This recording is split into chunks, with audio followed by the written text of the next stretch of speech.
S.H Figuarts Dragon Ball Z Majin Buu or Super Buu was released domestically here in Japan on the 16th of March as a regular over-the-counter release for the retail price of 7,433 yen. He gets a stateside release in April and will probably run you around $70 depending on where you get him. Alright guys, first up, packaging.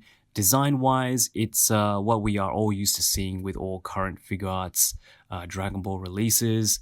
Whites and pinks this time for Super Buu, just like Fat Buu last year.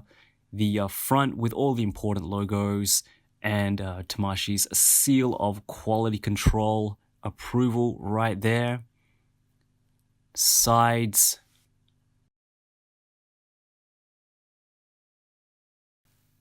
Top and bottom.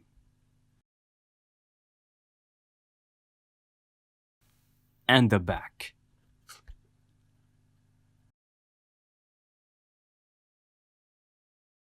Here he is, guys, Super Buu out of the box, and he is one very tall figure, as he should be. I was re-watching the Buu arc just to study up on Majin Buu, make sure I didn't miss anything important while I was doing this review. But yeah, Super Buu is quite significantly taller than most of the Z fighters. You can see it here. He towers over Gohan. Gohan comes up to just a bit under his chest. So I think Tamashii got it just about right in terms of scale. Taking a closer look, the figure is beautifully sculpted. One of the things I really like about this figure. I think Tamashii has managed to give us an extremely well articulated figure, and I'll go through the articulation later.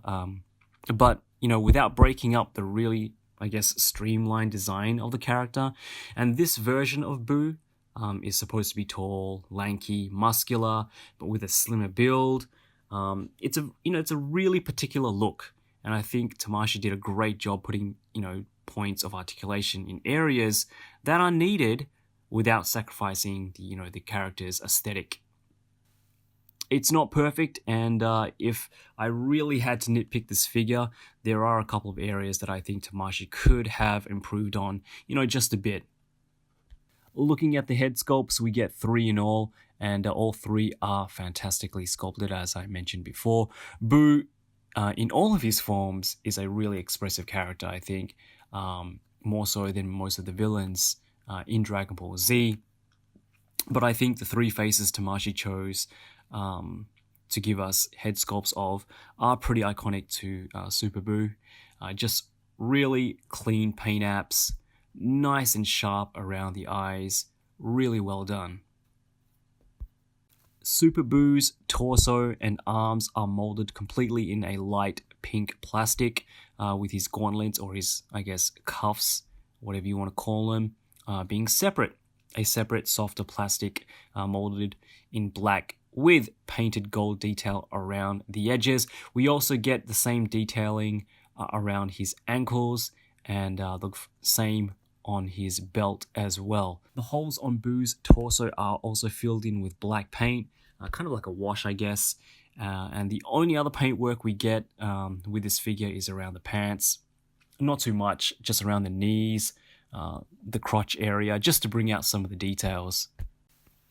Again, as I mentioned earlier, Buu in Dragon Ball Z, for me anyway, was one of the more expressive villains.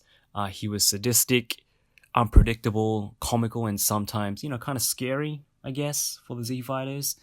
And because you have such an expressive character, you need, the articulation to pull off those specific expressive poses. I guess you could say that Super Buu doesn't. And for me, Super Buu in figure form doesn't disappoint. He's got some really nice articulation going on. Because of the neck joint, Buu looks up way up. He looks down quite well as well.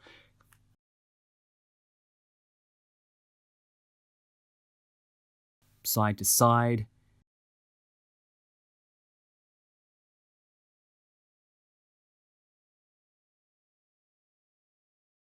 And some really good head tilt.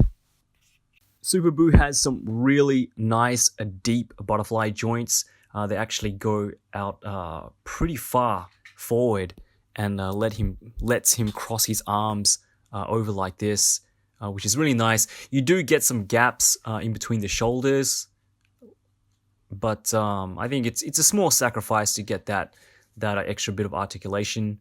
He does move his arm past 90 degrees, 360 at the shoulders.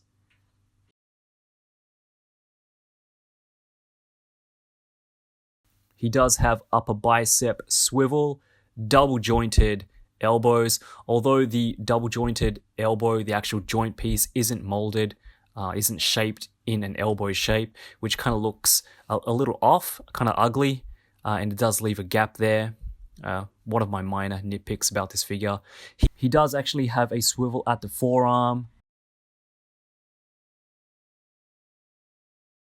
hinges at the wrists, and swivels, but it is a little bit restricted because of the shape or the way that the gauntlets are molded. You get a decent range of motion in his upper torso, some swivel there at the lower torso, and he gets a really, really nice ab crunch, almost 90 degrees there, but it does leave a gap there at the back, and it is a little unsightly. But again, it doesn't bother me too much because you're probably not going to look at the back that much anyway. He crunches back this much, not much at all actually. For a leg articulation, he can do these splits almost perfectly, but it does leave some gaps in between his crotch and his legs. He kicks forward and backward perfectly, 90 degrees.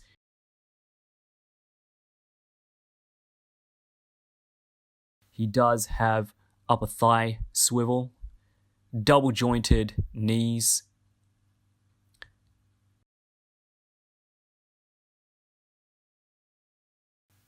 a swivel at the ankle, up and down, toe articulation, and ankle pivot. Alright, so for accessories, you get 3 interchangeable heads for Super Buu. His evil smile, his stern looking, or I guess bored looking face, a shouting or a mouth beam face. Again, all very beautifully sculpted, really nice and clean. 2 fists, 2 open palm blast hands, 2 open palm relaxed hands, a pointing index finger, and a, I guess, come on hand as well. So included with this figure is another head sculpt for Fat Buu, and it does come with an effect piece as well. It's an attack that Fat Buu uses to turn his enemies into candy before he eats them. And I think it's a great idea. I'm not sure if Tamashii is going to be continuing to do this, but I think it's a good idea to have accessories for another character included with a set. I guess it's an incentive, an extra incentive for you to get the figure, something to look forward to. So yeah, I really do hope that Tamashii does continue this. Again, the effect piece does attach onto the antenna. It's a bit of a tight fit, but it does fit on there, and I'm really glad that they included it.